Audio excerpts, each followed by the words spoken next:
I bëj thirrje sërish qeverisë të vendosë menjëherë dialogun me të dyja grevat, të shqyrtoj pavonesë dhe me realizëm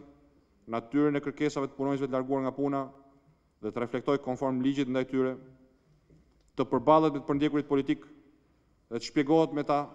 për premtimet e dhëna me zë dhe me figurë dhe mbajtjen e tyre.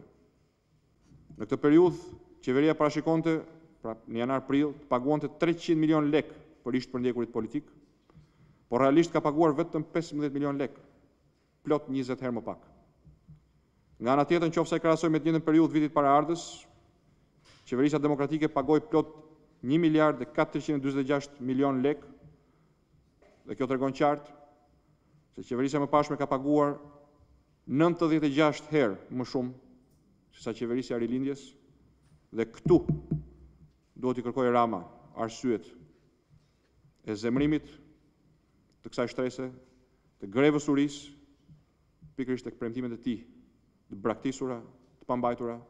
të demagogjia e tij dhe tek fyerja që i bën. Nga ana tjetër, urojmë që shpërthimi me goditje të përqendruara i koncepteve staliniste të kryeministrit të mos ndikojë në marrjen e statusit të vendit kandidat, të cilin Shqipëria dhe shqiptarët e meritojnë dhe duhet t'u jepet si arritje tyre. Pikë së pari.